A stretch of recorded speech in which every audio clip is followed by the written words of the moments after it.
Good morning. ഇന്ന് budget day ആണ്. നമ്മൾ മാർക്കറ്റിൽ ട്രേഡൊന്നും ചെയ്യുന്നില്ല. പക്ഷേ BTCയിൽ ഇന്നലെ ഒരു ട്രേഡ് എടുത്തത് ഉണ്ടായിരുന്നു. ആ ഒരു ട്രേഡ് എൻ്റെ SL ഹിറ്റ് ചെയ്തതിന് ശേഷം ജസ്റ്റ് ഗ്യാപ്പ് അപ്പ് വന്നിട്ട് നേരെ ടാർഗറ്റിൻ്റെ അടുത്തേക്ക് വരുന്നുണ്ട് മാർക്കറ്റ്. അതായത് നമ്മുടെ SL ഹിറ്റ് ചെയ്തു, ടാർഗറ്റിലേക്ക് വരുന്നുണ്ട്. ആ ഒരു ട്രേഡ് ഞാൻ ഇന്നലെ എടുത്തിട്ടുണ്ടായിരുന്നു. 1:2 അത്യാവശ്യം നല്ല റിസ്ക് റിവാർഡുള്ള ട്രേഡ് തന്നെയായിരുന്നു. പക്ഷേ അത് നമുക്ക് SL അടിച്ചു പോയി. ട്രേഡിങ്ങിൽ അങ്ങനെ നമ്മുടെയൊക്കെ സ്റ്റോപ്പ് ലോസുകൾ, നമ്മളെ ഹെവി റിസ്ക് റിവാർഡ് വെക്കുന്ന ആളുകൾക്ക് പലപ്പോഴും നല്ല സ്റ്റോപ്പ് ലോസുകളും വരും. നമ്മുടെ ടോപ്പിലുള്ള ലിക്വിഡിറ്റി ഏരിയ എന്നാണ് മാർക്കറ്റ് റിയാക്ട് ചെയ്തത് ഇന്നത്തെ ദിവസം. ഞാൻ വിചാരിച്ച പോലെ കറക്റ്റായിട്ട് മാർക്കറ്റ് ഫാൾ തന്നെ ചെയ്തു. നമ്മളെ ടാർഗറ്റിൻ്റെ തൊട്ടടുത്തെത്തിയിട്ടുണ്ട്. പക്ഷേ ഇത് ടാർഗറ്റ് അടിക്കുമെന്നും നമുക്കറിയില്ല. ചിലപ്പം നമ്മുടെ SL അടിക്കാതെ ഈ ഒരു റേഞ്ച് വെച്ചിട്ട് വേണമെങ്കിൽ വീണ്ടും SLലേക്ക് വരും ചെയ്യും. അങ്ങനെ മാർക്കറ്റിൽ വരാം. അപ്പോൾ ആ ട്രേഡ് നിങ്ങൾക്ക് കാണാം. ഇവിടെ നമ്മൾ ട്രേഡ് എടുത്ത സമയം 31 ജനുവരി 4:15 ട്രേഡ് എടുത്ത് 4:47 SL, അതായത് $40.44 ബ്രോക്കറേജ്, $1 ബ്രോക്കറേജ്, $1.5 ആണെങ്കിൽ ബ്രോക്കറേജ് വന്നത്. ട്രേഡിൽ $8 ലോസും, അതായത് ടോട്ടലി $9.5 എനിക്ക് ഈ ട്രേഡിൽ ലോസ് വന്നിട്ടുണ്ടായിരുന്നു. അതായത് നിയർലി 800 rupees എൻ്റെ റിസ്ക് റിവാർഡിൻ്റെ പ്രോപ്പർ ഏരിയ തന്നെയാണ്. പക്ഷേ അതിനുശേഷം മാർക്കറ്റ് ടാർഗറ്റ് ഏരിയയിലേക്ക് വന്നു. നിഫ്റ്റിയിൽ ഇന്ന് വേറെ ട്രേഡൊന്നും എടുക്കുന്നില്ല കേട്ടോ. നിഫ്റ്റി ബാങ്കിലൊക്കെ ഇന്ന് ജസ്റ്റ് വാച്ചിങ് മാത്രമേ ഉള്ളൂ. കാരണം ഞാൻ പറഞ്ഞു, ബജറ്റ് ഡേയ്സിൻ്റെ പ്രത്യേകത എന്താ വെച്ചാൽ IV ഭയങ്കര സ്പൈക്കിലായിരിക്കും. IV കൂൾ ഓഫ് ആവാനൊക്കെ ടൈം എടുക്കും. ബഡ്ജറ്റിൻ്റെ അല്ല, ഇങ്ങനത്തെ ഇമ്പോർട്ടൻറ്റ് ഇവൻസിൻ്റെ ഡേയ്സിൻ്റെ 2-3 ദിവസങ്ങളുടെ മുമ്പ് എപ്പോഴും IV എപ്പോഴും സ്പൈക്കായിരിക്കും, ഇന്ത്യ വിക്സ് കൂടുതലായിരിക്കും.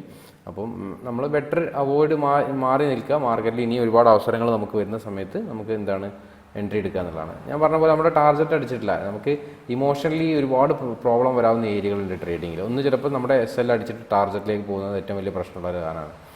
അപ്പോൾ അത്തരം ഏരിയകളിൽ നിന്നൊക്കെ അത്തരം കാര്യങ്ങളൊക്കെ മാർക്കറ്റിൽ ഒരുപാട് വരും. മാർക്കറ്റിൻ്റെ ട്രേഡിംഗ് സൈക്കോളജി എന്ന് പറഞ്ഞാൽ അത്യാവശ്യം മാസ്റ്റർ ചെയ്യേണ്ട ഒരു കാര്യം തന്നെയാണ് എല്ലാവരും.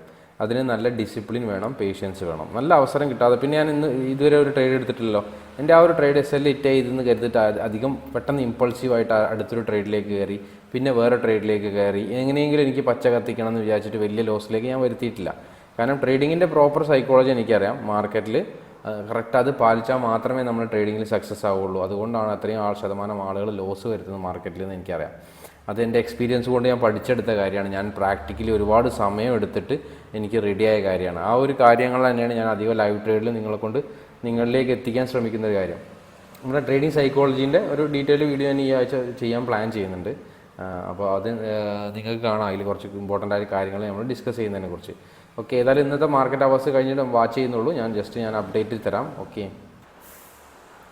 സമയം 3:25 market hours. Indian market time close ചെയ്യാനായി. നമ്മളെ ടാർഗറ്റ് അടിച്ചിട്ടുണ്ട് ആ ഒരു ട്രേഡിൽ. നമ്മൾ ആ ഒരു SL അടിച്ചതിന് ശേഷം ടാർഗറ്റിലേക്ക് വന്നിട്ടുണ്ട് ആ ട്രേഡ്.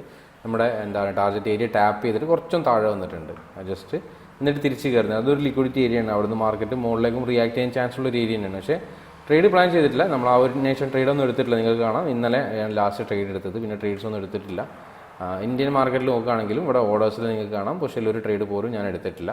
നിഫ്റ്റിയും ബാങ്കൊക്കെ മീൻസ് ഒരു അൺഹെൽത്തി ഫോർമാറ്റിലായിരിക്കും ചിലപ്പോൾ പൊതുവെ ബജറ്റ് ഡേയ്സിൽ. ഇന്ന് അത്ര വലിയ ഭയങ്കര ഹെവി വോളറ്റൈൽ മൊമെൻ്റ് ഒന്നും കണ്ടിട്ടില്ലെങ്കിലും അത്യാവശ്യം നല്ലൊരു മൊമെൻറ്റ്സ് വന്നിട്ടുണ്ട്. പക്ഷേ നമ്മുടെ എൻട്രി സെറ്റപ്പ് പ്രകാരം ഒരു എൻട്രിയും വന്നിട്ടുണ്ട്, ടാർഗറ്റും ഒക്കെ വന്നിട്ടുണ്ട്, സെല്ലുകളും വന്നിട്ടുണ്ട്, നല്ല എൻട്രിയും വന്നിട്ടുണ്ട്. അപ്പോൾ പക്ഷേ ഞാനത് അവോയ്ഡ് ചെയ്യാൻ കാരണം എന്താ വെച്ചാൽ നമുക്ക് അത്രയും ഇതൊക്കെ ഈ ഒരു ഏരിയ എന്നൊക്കെ അത്യാവശ്യം നല്ല ബുള്ളിഷ് എൻട്രിയും വന്നിട്ടുണ്ട്, അത്യാവശ്യം പോയിന്റ് പോയിട്ടുണ്ട്. അതുപോലെ സെല്ലുകളും വന്നിട്ടുണ്ട്. ഞാൻ പറയാം, മാർക്കറ്റിൽ ചിലപ്പോൾ ഇത്തരം ഡേയ്സിൽ നമ്മൾ മാറി നിൽക്കുന്നതിന് ഒരുപാട് കാരണങ്ങളുണ്ട്. ഞാൻ പറഞ്ഞ പോലെ നമ്മളെ നോർമലി ഉള്ള പ്രൈസ് ആക്ഷനോ സ്റ്റോപ്പ് ലോസോ ചിലപ്പോൾ വർക്കാവില്ല. ചെറിയ സ്റ്റോപ്പ് ലോസ് വെച്ചിട്ടാണ് ഞാൻ ചെയ്യാറുള്ളത്. അപ്പോൾ അതുകൊണ്ട് ഒഴിവാക്കാൻ വേണ്ടിയിട്ടാണ് ഞാൻ ചെയ്യാതിരുന്നത്. അല്ലെങ്കിൽ മാറി നിൽക്കുന്നത് അതുകൊണ്ടാണ്. ഇപ്പം ഞാൻ കാണിച്ചു തരാം ഇന്ത്യ വിക്സിൻ്റെ ഒരു മൂവ്മെൻറ്റ്. അതായത് ബഡ്ജറ്റ് തുടങ്ങുന്നതിൻ്റെ 1-2 ദിവസം മുമ്പ്, 3 ദിവസം മുമ്പൊക്കെ IV ഇന്ത്യ വിക്സൊക്കെ ഭയങ്കരമായിട്ട് സ്പൈക്ക് ചെയ്ത് കയറിയില്ലേ.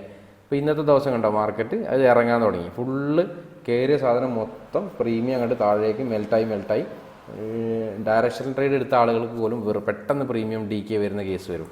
അതുകൊണ്ടൊക്കെ തന്നെയാണ് ഞാൻ മാർക്കറ്റിൻ്റെ സമയങ്ങളിൽ മാറി നിൽക്കുന്നത്. Thank you, by.